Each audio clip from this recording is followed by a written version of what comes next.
Manchester United secara rasmi telah menamatkan perkhidmatan Ruben Amorim sebagai pengurus selepas 14 bulan beliau memimpin kelab tersebut. Kalau nak kata pemecatan ini disebabkan prestasi, rasanya tak juga, kerana kedudukan MU dalam Liga bertambah baik berbanding tempat ke-15 musim lalu.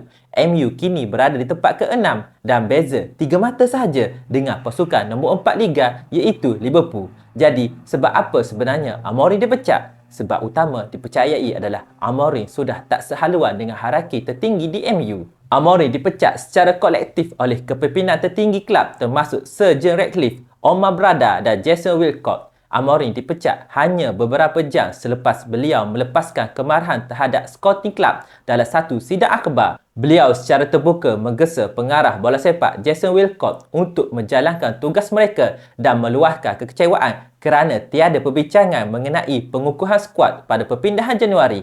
Kemarahan Amorim terhadap Wilcock berpunca daripada Wilcock pernah menasihati Amorim agar fleksibel terhadap formasinya dan tidak hanya bergantung kepada sistem 3-4-2-1. Dan kita boleh lihat Amorim sempat beralih ke sistem 4 pertahanan pada Disember, tapi beliau kembali ke sistem asalnya dalam perlawanan menentang Wolves dan Leeds yang berakhir tanpa kemenangan. Dan kemuncaknya, komen Amorim selepas seri menentang Leeds dianggap sebagai tikam dari belakang oleh hierarki kelab. Beliau dilihat secara terbuka mencabar kuasa kepimpinan kelab mengenai polisi perpindahan pemain. Bagi hierarki tertinggi kelab, mereka mahukan ketua jurulatih yang boleh bekerjasama secara berkumpulan, bukannya pengurus yang mempunyai kuasa veto mutlak ke atas pengambilan pemain seperti era Erik ten Hag. Keputusan untuk memecat Amorim sebenarnya sudah dibuat sebelum perlawanan menentang Leeds lagi akibat kegagalan sistem taktikalnya dan sikap yang tidak mahu berkompromi dengan model kepimpinan baru kelab.